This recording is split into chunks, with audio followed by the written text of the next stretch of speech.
Welcome to Inside the Album. It's the podcast where we pick our favorite classic rock albums, go deep dive inside, learn all about the songs, the writing of the album, the recording of the album, what was going on with the band at the time, and really just kind of get to enjoy these great records that we love so much. I'm Don Seckler. That's Tommy Hilkin. How's it going there, Tom? It's good. I'm going to have to raise my energy level today. Look at you on fire over there. Hey, it's Friday. Yeah. Or as they say on Facebook, Friday. Stop it. Just stop it now. All right. Yeah, that's enough of that. I'll club you. Bit of Jim Norton slipping out there. There you go. There you go. So one of our favorite things about Inside the Album is the charity that we get to work with, and tell us all about Music for Mark. Thanks, Don. And really, we love the music, so we created Music for Mark. It's our website, musicformark.com, where we bring musical lessons and musical instruments to kids throughout the world. Wherever we can deliver them, that's what we're going to do. So the podcast is here to raise awareness for our charity. We love music. We want to keep it going. We're going to bring musical instruments and musical lessons to kids. So that's what we're looking to do. Right. And if you have any unused or used or just laying around instruments in the basement, the attic, garage, wherever they're at, let us know. And it doesn't have to be a guitar. We'll take any musical instrument that you have, as long as it's in, decent working order. That's great. And let us know. Just reach out and we'll come by and pick it up for you. Yep. And this week we're looking for a xylophone. That's right at the top of the list because our list is in reverse alphabetical order. There you go. So it's time, Tommy, for the Inside the Album shout out. Love this is my favorite part.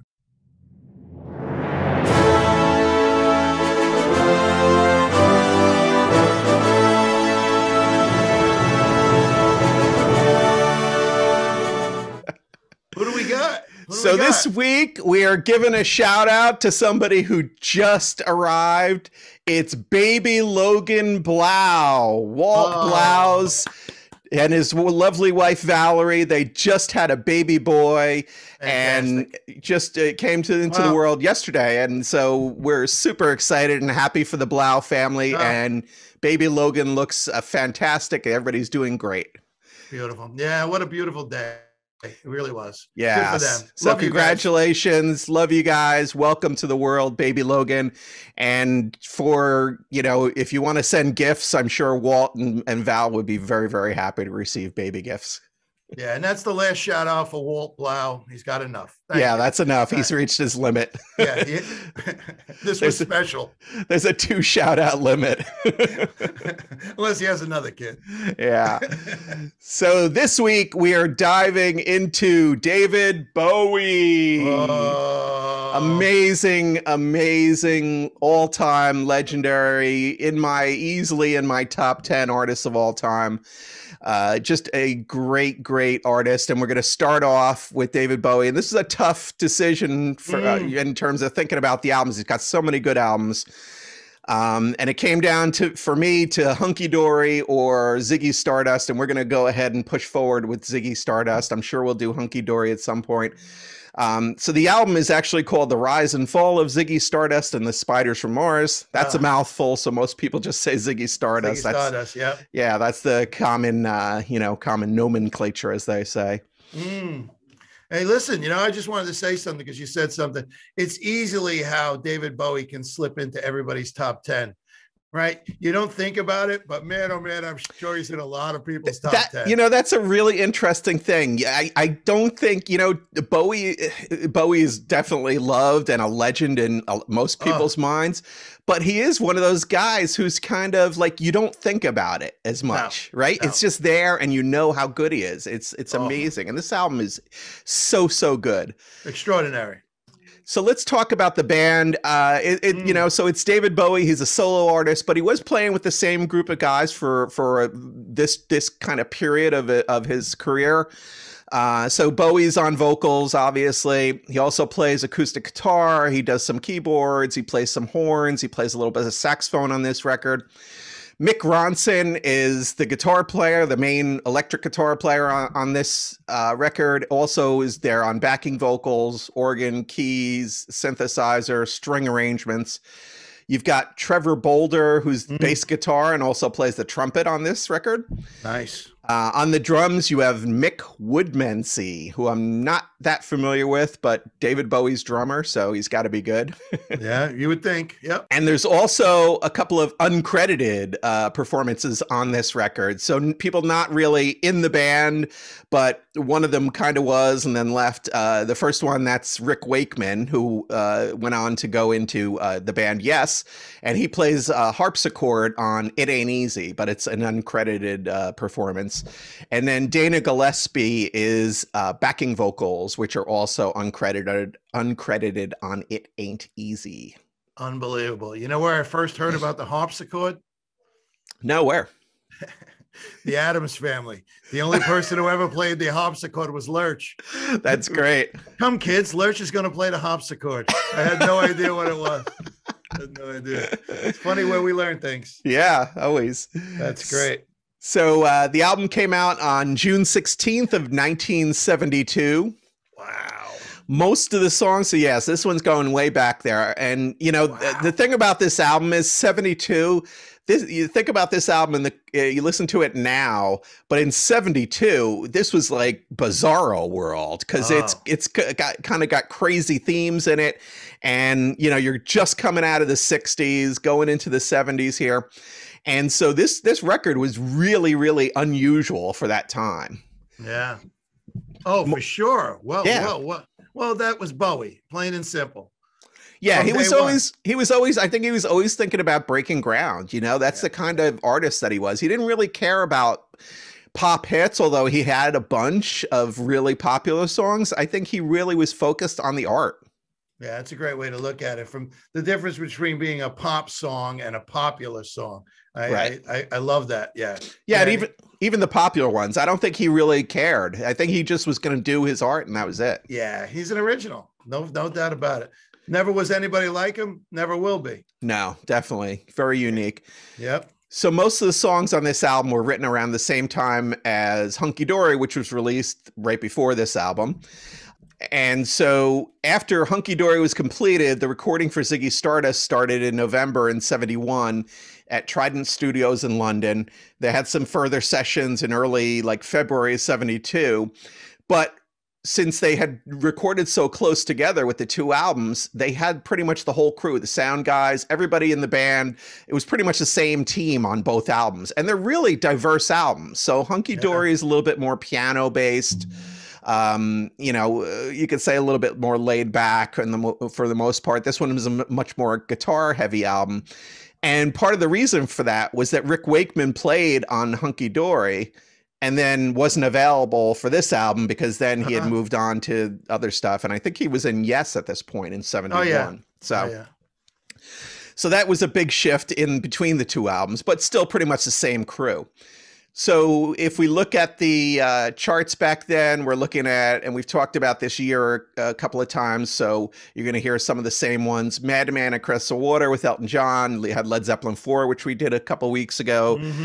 Neil Young, Harvest, Alice Cooper, Killer. So, you know, the rock landscape was shifting, I think, getting a little mellow, but also the Alice Cooper album was a pretty hard rock album that was out at the time. Yeah. Wow. The album, Ziggy Stardust, made it to number 5 on the UK chart, but only number 75 in the US, which is surprising to me. Yeah. You know what? Different, doesn't kick in, right? I think really over the years, and when I think about it, people really started to appreciate Bowie, right? Not initially, right? When you think about it. And that's what happens, I think, with people who break ground.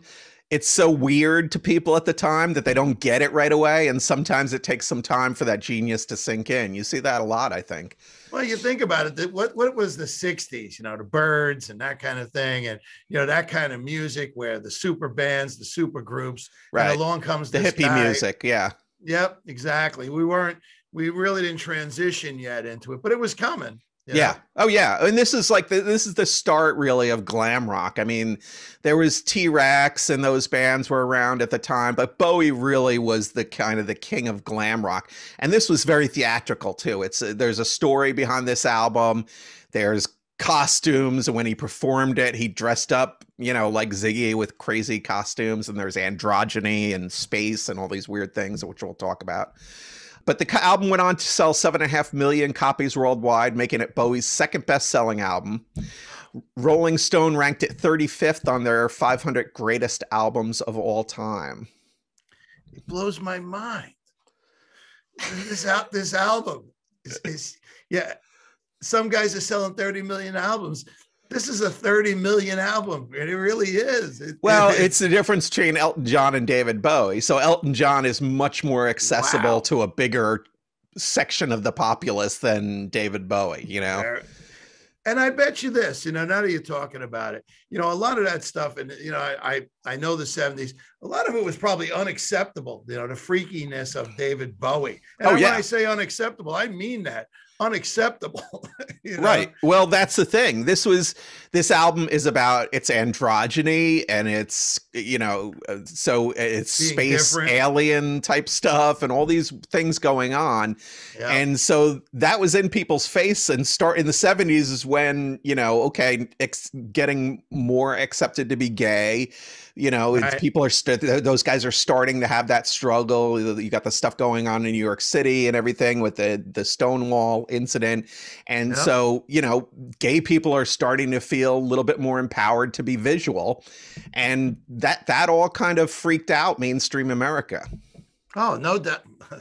We both know it. We both recognize it. Main Street. And this is 1972. Let's not forget, dude. Right. So that's a crazy time where nothing, you can think about my parents, my grandparents, those people, their behaviors were completely different. Their thought process was completely different. People don't realize it. I think younger people, especially now, don't realize it. But people, guys used to walk around in crew cuts and shirts and ties all the time.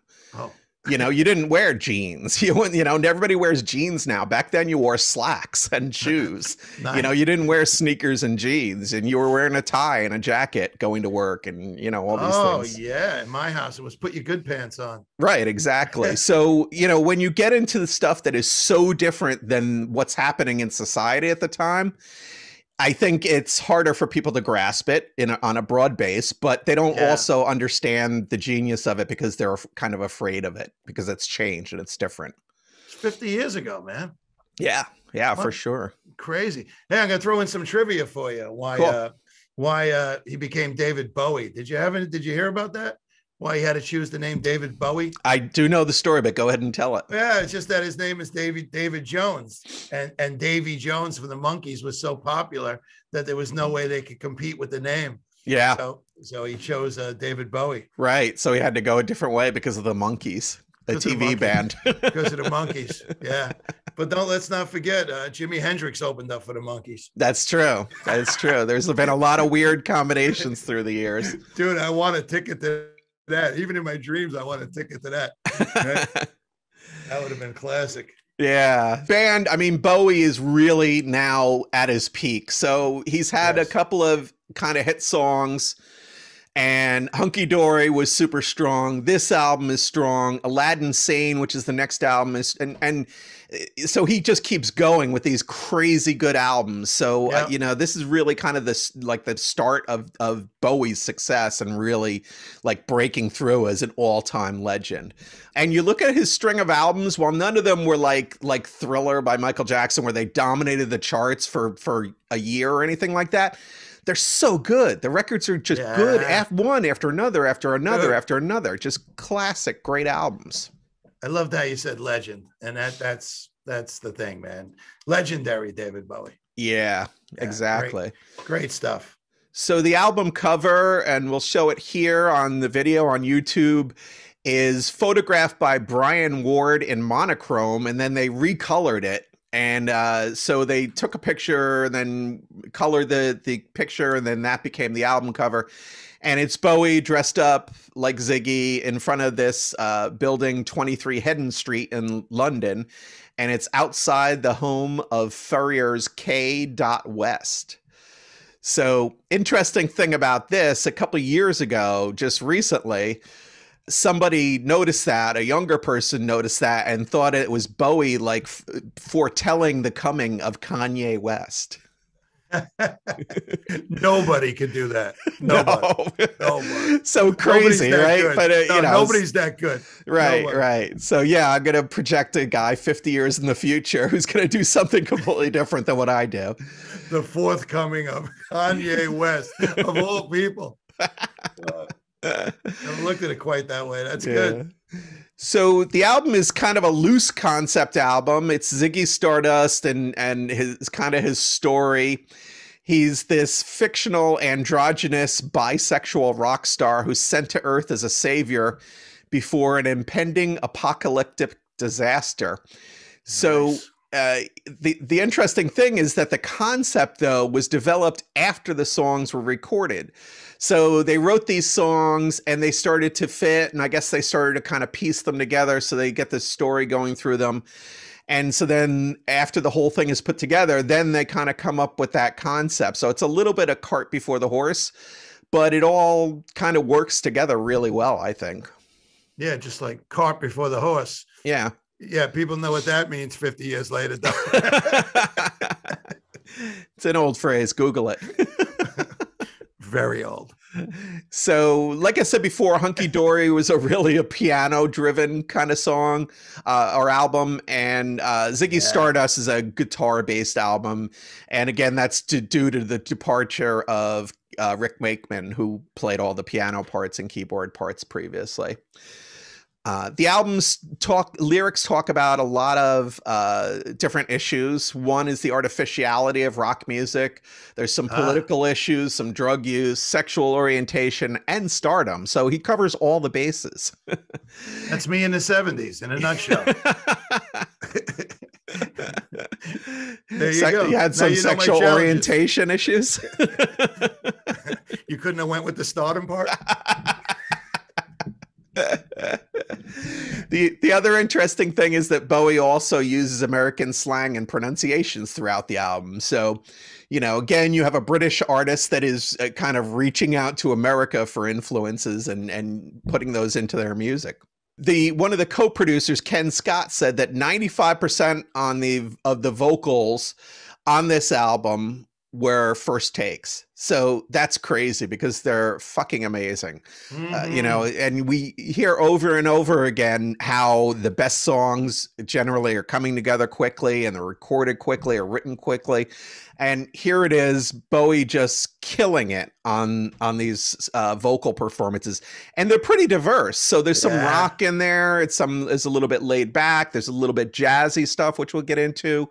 So it's a wide variety of stuff. But they also said that Bowie had a real sense of purpose during the sessions, and he really knew what he wanted for each track. So, you know, this again points to the genius of David Bowie. Like, he's got this whole thing has come together in his head, and he's kind of like, you know, like we've talked about before, like an Eric Clapton or Brian Wilson from the Beach Boys, where he's so focused and so genius on this concept. He knows exactly what he wants and how to get it done. Yeah. And he's one of those guys, when you're doing 95%, you know, you can do it on your feet, right? You're thinking on your feet, you're creating on your feet. I just want to share this. The other day, I listened to a first take of Let's Dance, you know, a Bowie song, Let's Dance. And it was the first take they ever did with the band just hanging out in the background, and it was incredible. Yeah, you know, yeah. So I know exactly what they're what they're talking about. This guy, when he decides to go up and, all right, let's do this. And you know, I've watched some documentaries on him, man. He was really intense when it came to producing albums. Tremendous stuff. Yeah, so good stuff. All right. So let's get into the songs here. We're gonna since this is a single album, there's 11 songs. We'll be able to go through them all. The first opener is the first song. The opener of the album is 5 Years, and this one kind of has a little bit of a build up at the beginning. It kind of fades into this this steady drum beat that you're gonna hear here. Mm-hmm.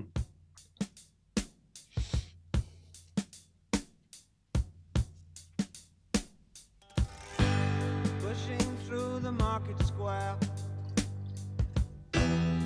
so many mothers sighing. News had just come over. We had 5 years left crying. News guy wept and told us Earth was really dying. Cried so much his face was wet. Then I knew he was not lying. I heard telephones, opera house, favorite melodies. I saw boys, toys, electric irons and TVs. My brain hurt like a warehouse. It had no room to spare. I had to cram so many things to store everything in there. And all the fat, skinny people. And all the tall, short people. And all the nobody people. And all the somebody people. I never thought I'd need so many people. Girl my age went off ahead. Hit some tiny children. If the black hadn't have pulled her off, I think she would have killed them. A soldier with a broken arm fixed his stare to the wheels of a Cadillac. The cop knelt and kissed the feet of a priest, and the queer threw up the sight of that. I think I saw you in an ice cream parlor, drinking milkshakes cold and long, smiling and waving and looking so fine. Don't think you knew you were in the song. And it was cold and it rained, so I felt like an actor, and I thought of more, and I wanted to get back there. Your face, your race, the way that you talk. So good. I kiss you, you're beautiful. I want you to walk. We got 5 years stuck on mine. 5 years, what a surprise. We got 5 years. My brain hurts a lot. 5 years, that's all we got. We got 5 years. So this one starts off, as you can hear, it's the, announcement of the kind of the earth is dying. You've got 5 years. So it's this apocalyptic disaster announcement. And so the track, and you can hear it here where it really starts to build up. It just starts off very calm and slow. And then it gets to this building stage, and Bowie's almost like screaming in the vocals. So it's super powerful. What a storyteller, man. Amazing. This Yeah. is the toughest. This is the toughest part of our show. Is that there's no way you will ever stop that song. No. You just, like where do you decide that that's the toughest part? We'll leave it for another time. Man. So I have this on vinyl, and Mm. like in preparation for this, I just kept flipping the record. Like I'd be all day. I just first side, second side, first side, second side. I can't get enough of it. Well, the memories that just flashed through, I actually just I swear to God, I got goosebumps, man. It's just the greatest. Yeah, greatest. Amazing track. Amazing. So Bowie chose 5 years as the length of time following a dream he had in 1971, in which his late dad came to him and told him that he only had 5 years left to live and he must never fly again. Wow. Could you imagine having that dream? Your dead father's telling you don't get on a plane. You've only got 5 years to live. Yeah, makes touring That's fucked tough. up. Yeah, right. Yeah. So the first two verses are from the point of view of a kid who hears the news for the first time and then goes numb as it starts to sink in. And then by the third verse, Bowie addresses the listener directly while also introducing or indirectly introducing the character of Ziggy Stardust. So it's got that tie-in, there's one song on the record that's kind of not in the Ziggy storyline, but this one is definitely there and starting it off. All right. Yeah. So let's move on to track number 2. This one is Soul Love.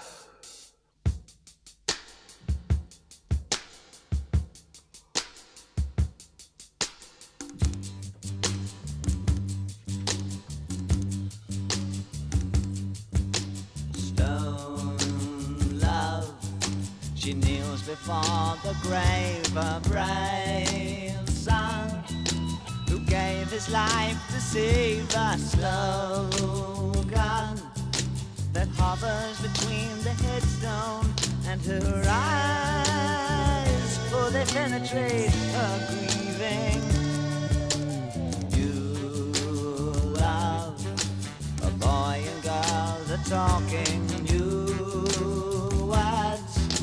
that only they can share in you. What a love so strong it tears their hearts to sleep through the fleeting hours of morning. Love is careless in its choosing, sweeping over cross and lake. Love descends on those defenseless. Idiot love would spark confusion. Inspirations have I none, just to touch the flaming dove. All I have is my love of love, and love is not loving.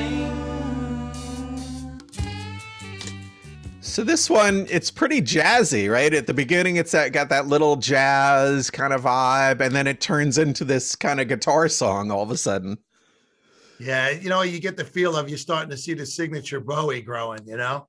Yes, yeah, you can definitely feel that, right? Right in there, yeah. As you look back, yeah, you know, this is where his comfort zone was, you know, you can feel it. Friggin' amazing. Yeah. And the lyrics in this one are about a bunch of the characters dealing with love before the impending disaster that will destroy the earth that was described in 5 years. So again, there's that tie-in back to this Ziggy Stardust story about the earth ending. So let's move along to number 3. And this is one of my favorites. I love the opening of this song. This one is Moon Age Daydream. I'm an alligator. I'm a mama, papa coming for you. I'm a space invader. I'll be a rock and rollin' bitch for you. Keep your mouth shut. Just walking like a big monkey bird. And I'm busting up a brain for the world.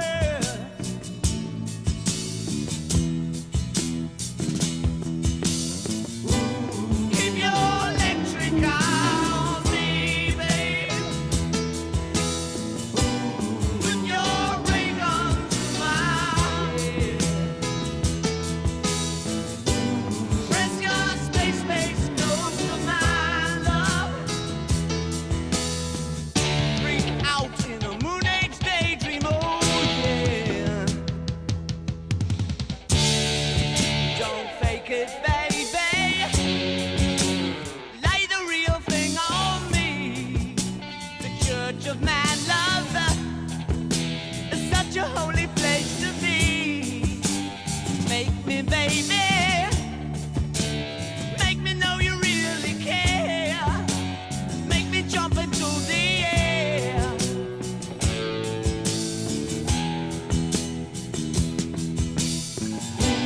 Keep your electric on me, babe.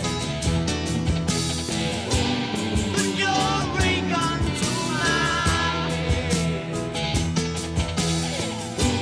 Press your space close to my love. Freak out in a moon age daydream, oh yeah. So this one, again, you know, I'm just blown away by the riffs. The riffs are so good on these songs.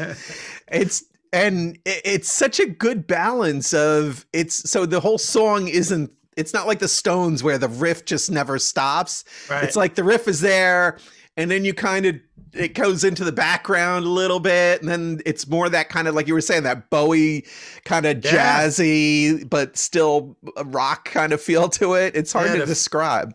Well, the fill, you know, the chord, striking the chords, Yeah. but And then it blends in, and you can see with Bowie, you know, big fan of building his music around acoustic guitar, which you wouldn't think, but you hear acoustic throughout all the time. Yeah, and that's actually Bowie playing the acoustic. So Yeah. he's doing the acoustic parts. Mark Ronson is doing the electric parts.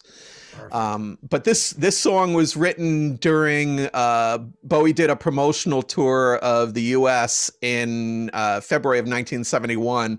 And while he was on that tour, he wrote a bunch of songs that are on this album, and this is one of them. Beautiful. What a great tune. So, interesting story. He originally wrote this song for the fashion designer Fred Burnett, or Fred Burrett, sorry. I'm reading here, who Bowie met in the Sombrero gay bar and decided to groom for stardom. So Barrett, who changed his name to Freddie Baretti. He's credited with a vocal as a vocal on the song, but he's not actually on the record. So, you know, David Bowie at this time had done an interview and told people he was gay. He ended up marrying a woman, so I don't know that he was 100% gay. Maybe he was bi or whatever, but, you know, it's that whole sexual orientation, ambiguity stuff is something that Bowie kind of embraced at this time. Yeah, the I'm not telling. Right. No, I get it. No, I was just going to say it's time for you to start grooming for stardom. I'll groom you. I don't even know where to go with that, but oh my God. Too funny. Next song, please. One more comment on this. So he originally recorded the song and another song, Hang On to Yourself, which is also on this record. He recorded these with a band, which is kind of a Bowie side project known as Arnold Corns. So they recorded this and then released it as a single, and it flopped. So Bowie took the song back, rewrote it a little bit to fit the Ziggy thing, and it's a great song that is on this album. So, you know, it was out there as a single, didn't do anything with this other band. I haven't heard it, so I'm not sure exactly what it sounded like, but this version is pretty damn good. This is number 4, and this is probably one of Bowie's biggest hits or most well-known songs. This is Starman.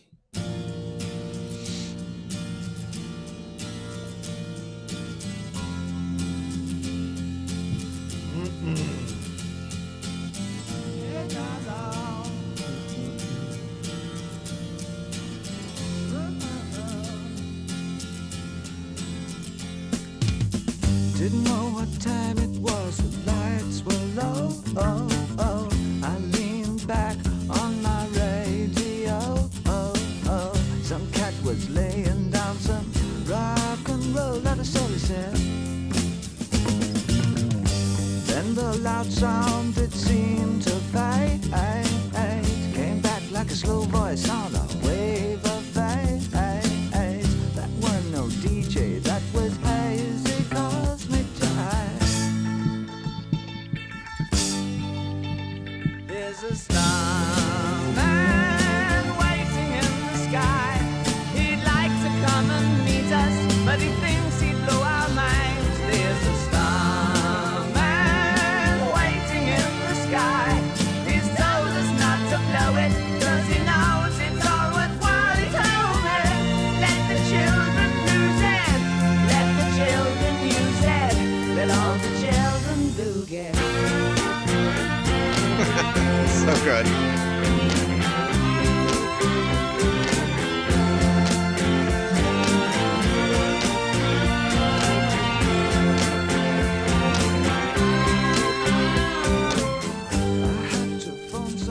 So amazing song. One of my all-time favorites. This song was basically, I think it was the last song written for the album, and it was actually written because the head of RCA said he didn't hear a single on the album. So they wrote this as specifically as a hit song, you know, trying to create a hit song for the record company. It worked. Yeah. And great tune. They actually had to replace the song on the album that was going to be on this that with Starman, and it was a cover of Chuck Berry's Round and Round. There you go. Which I get now. I have to find that and hear it because I've never heard Bowie doing Round and Round by Chuck Berry, and I need to hear that now. I'm with you. So everybody tune in, find that. Yeah, seriously. Yeah, I'm sure great. It's out there somewhere. And then this story is again part of the Ziggy thing. So it's told from the point of view of one of the youths who hears Ziggy. And the chorus is loosely based on Over the Rainbow, sung by Judy Garland from Wizard of Oz and from 1939. So there's a lot of interesting stuff going on with this song, but it's just a classic. I mean, these days, I think it's in like some commercials and stuff like that, but just a great, great song. Oh, love it. All right, so let's move on. We'll go to track number 5. And this one is a cover song. This is It Ain't Easy.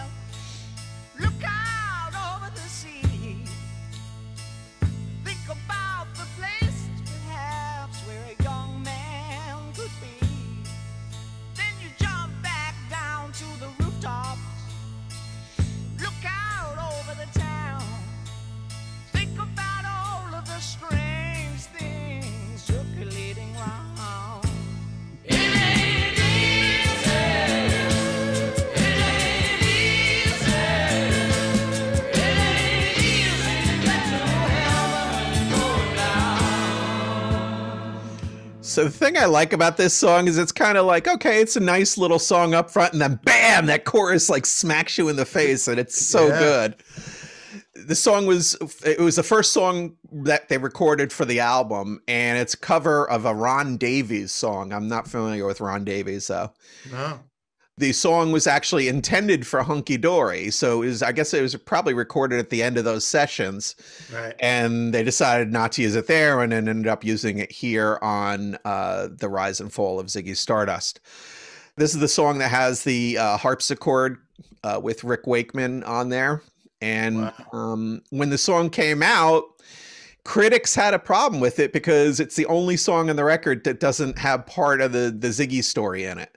Right. So, people, some of the critics had problems with that. I don't, because I like the song a lot, but, I could see where, if as a concept album, you kind of want to have that continuity, I would think. Or but not. Who am I? I'm not David Bowie, that's for sure. Yeah. You know what I just realized here, and it's a fantastic way to look at it, David Bowie's voice fit his persona. Oh, it's perfect, right? Right? No matter where he's singing, it's David Bowie, but it's David Bowie as David Bowie. It's amazing. The whole persona and voice, perfect match. Well, in this song. Yeah, and he's such a, they say chameleon, but David Bowie is like the original chameleon of going from different thing to different thing, different styles, different, but they all come back to Bowie. It's like you said, it's that, they're like spokes on a wheel, kind of his albums. I look at them that way. I agree with you. It always comes back to him. You're right. Yeah. All right. So let's take a listen to track number 6. This is Lady Stardust.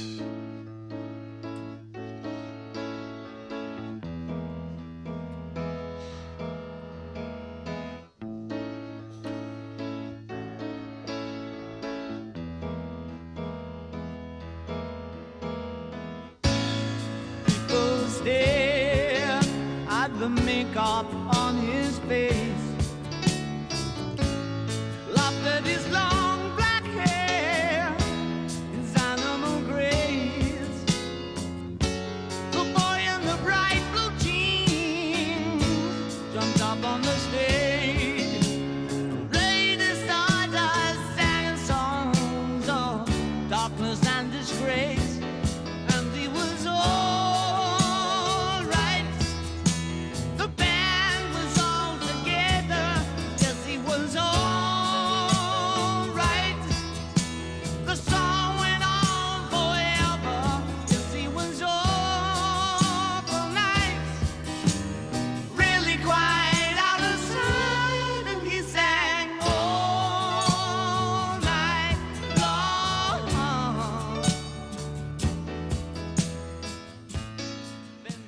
So this song was written in right within days of the writing of Ziggy Stardust itself, that song. So they're really closely related.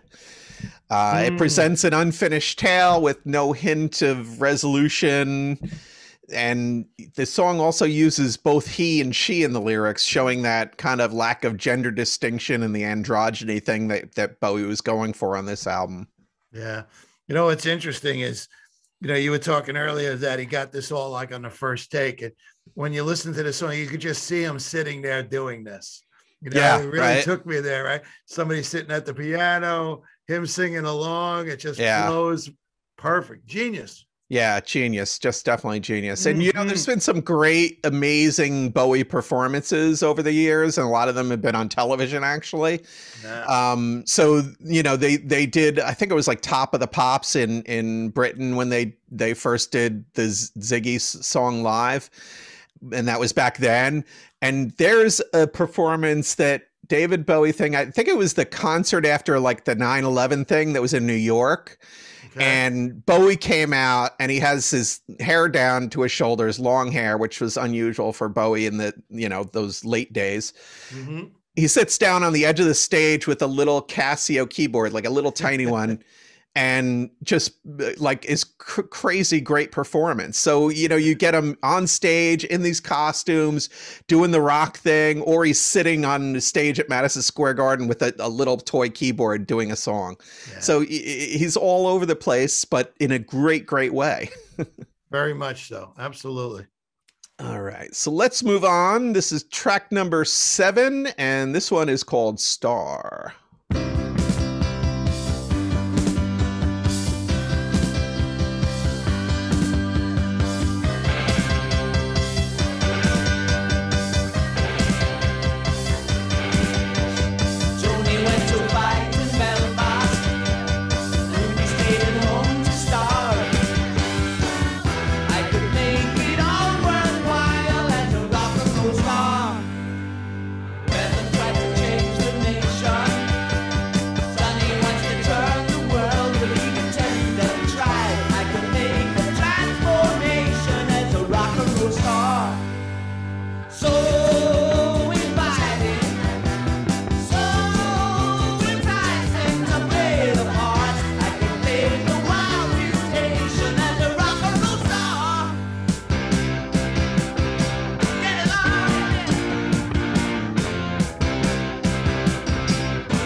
So this song to me, I mean, this is very typical Bowie. It starts off as this kind of laid back song and then turns into this rock jam. You know, it's crazy good. I love it.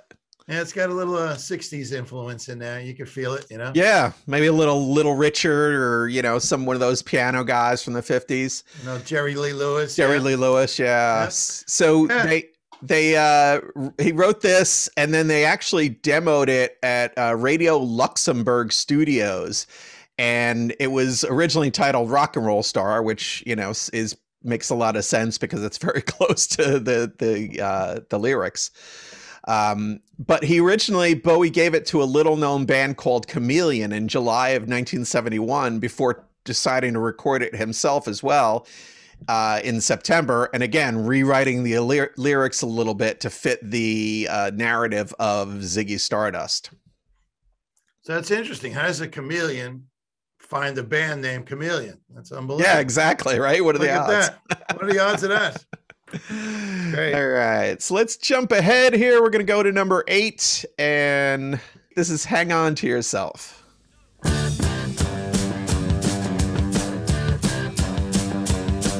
A little bit of Ramones in there, right? Nicely done.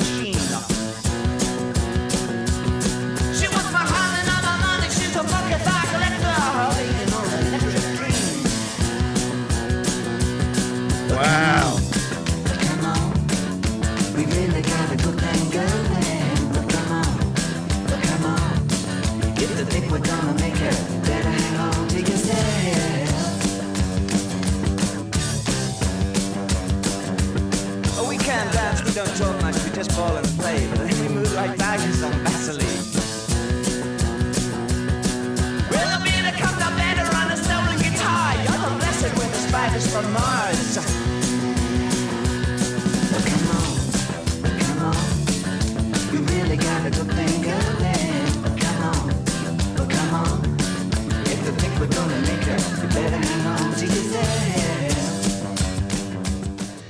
So I said Ramones there, but there were no Ramones. Yeah, it's probably more T-Rex, right?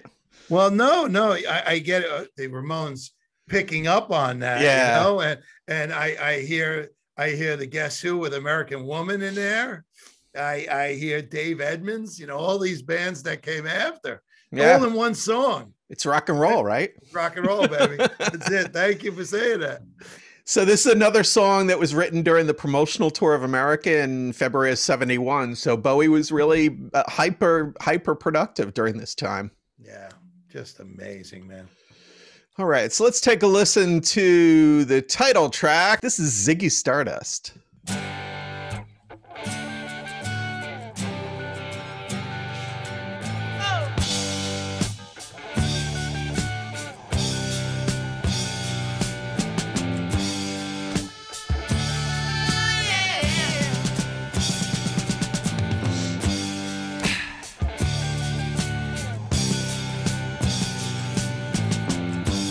Ziggy played guitar, jamming good with Weird and Gilly and the Spiders from Mars. He played it left hand, but made it too far. Became the special man, then we were Ziggy's band. Ziggy really sang. Screwed up eyes and screwed down hairdo, like some cat from Japan. He could lick 'em by smiling, he could leave 'em to hang. They came on so loaded, man, well hung in snow white tan. So where were the spiders while the fly tried to our bones? Well, just the beer like to guide us. So we bitched about his bands and should we crush his sweet hands. So this whole song is actually based around that Mick Ronson riff there that, you know, is so familiar. Great riff. Oh, yeah. Bowie based the whole clothes, the hair, and the makeup of the Ziggy Stardust character on Malcolm McDowell character in A Clockwork Orange, and also on William Burroughs' book Wild Boys. So some of the posturing that you see the Ziggy character do, and if you look at the old videos of Bowie, you can see this very clearly. Yeah. It's inspired, like the way he stands and everything is inspired by Gene Vincent, the rockabilly star who had injured his leg in 1960 in a car accident that killed Eddie Cochran. Oh. And so when Bowie saw Vincent in concert, he was wearing a leg brace. And so he had to stand with his injured leg behind him and then straight. And so Bowie kind of took that and turned it into this. Wow, that's interesting. That's yeah. So Bowie called it position number 1 for the embryonic Ziggy. So he's trying to make this weird, right? It's definitely, and he's grabbing stuff. Yes. Yeah. He's grabbing stuff from everywhere and creating this crazy story, which is just amazingly good. What a great song. Think about how many times you listened to that song in your life. Oh yeah. Yeah. And that's one you never get tired of. Just such a great song. You know, my wife and I talk about it a lot. There's some songs that come on that you just don't shut off. You know, you drive around the block if you have to. This is one of them. Right. You sit in the car, right? Yeah, you wait till it's over. Yeah. Yeah, always. Definitely one of those. All right. So let's jump ahead. We're going to this is one of Bowie's, legendary, again, another legendary song. It's track number 10 on this album, and it's Suffragette City. Ugh.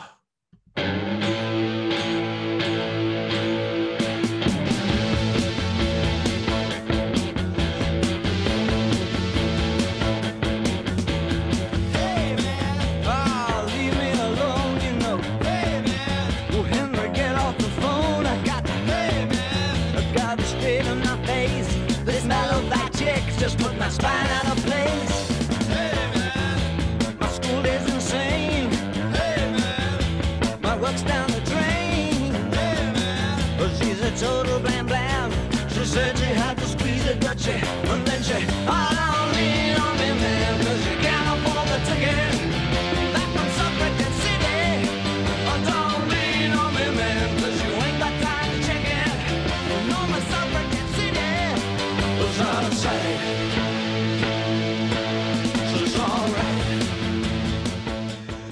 So this one, a lot of boogie woogie in this, right? It's kind of old school groove. That piano riff, it's heavily influenced by Little Richard. Yeah, it's killer. And the other interesting thing about the music on this, so you hear the saxophone in the background. That's actually a synthesizer. So we go back to, remember we talked about the Beatles, and I think George Harrison was using that ARP synthesizer. Yeah. That's the same thing Bowie was using here. And they wanted a larger than life sax sound, so they used the synthesizer to create the sounds that a real saxophone couldn't create. Awesome. So that's kind of interesting. Yeah. This song, again, another song that Bowie offered to somebody else. Can you imagine? Guy's gonna give away like one of his all-time best songs. Yeah. So he offered it to Mott the Hoople, but they declined, instead taking All the Young Dudes, which is a Bowie song as well. Dude, I wrote down earlier, I got to tell you. I out of nowhere, I think of the bands that I hear, and I wrote down Mott the Hoople. Yeah. I hear it, and All the Young Dudes was a Bowie song. And Yeah. Mott the Hoople, of all people, to make it to the show. There you go. All right, so let's take it over to the album closer, and this is the demise and dissolution of Ziggy Stardust. So the completion of the story here, and this song is Rock and Roll Suicide. Nice.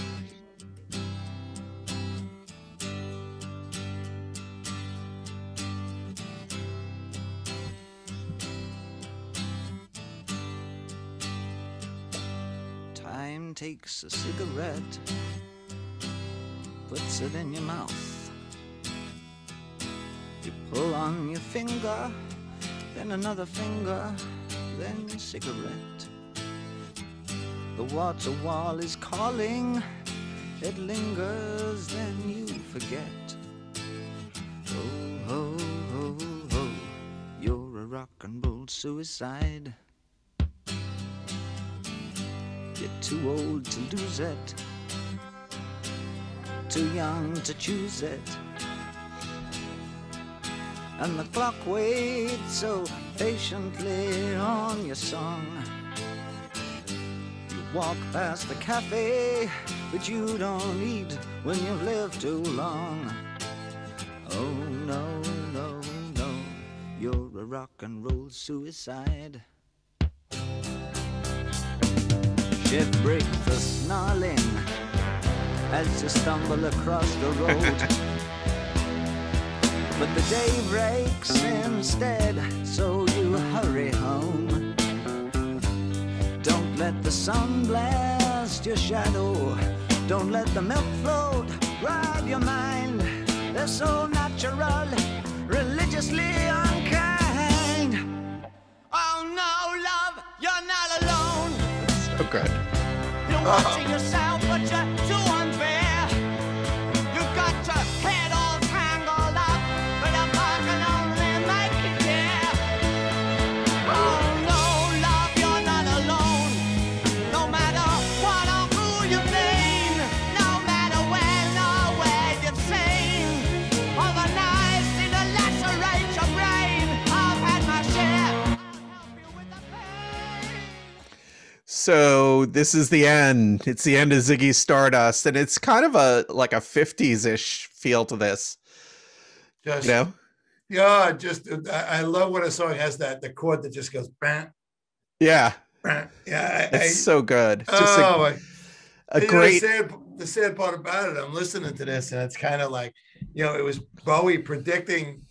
He was a heavy smoker. It's what took him out. Yeah. Yeah, he could never quit. Yeah. So sad. Yeah. But it's a fitting, the song is a perfect end to this album. It's a little melancholy, it's a little laid back, it's an old school song kind of. But it ties everything together. To me, it's a perfect ending to this album. I was just gonna say it's the end of the album. Yeah. It's so well structured that it couldn't go anywhere else but to end this album, to end the story. Beautifully done, my God. So that's Ziggy Stardust. Oh, Hope you enjoyed it. Thank you for listening. Thank you. Thank you for watching. Thank you for Yeah. Thank you, Subscribe, everyone. like, click the buttons, do the things, give us 5-star reviews whenever you can. Don, we're podcasters. Damn it. And so next week we're going to go inside the album Boston, the first album of Boston. There you go. Get into the the rock and roll and hear the stories, and there's a lot of stories behind that album, so it's going to be very, very interesting. I'm looking forward to it. Me too. That was fantastic. Good job, Don. Yeah, you too. Thanks everybody for watching, listening, and we'll see you next week.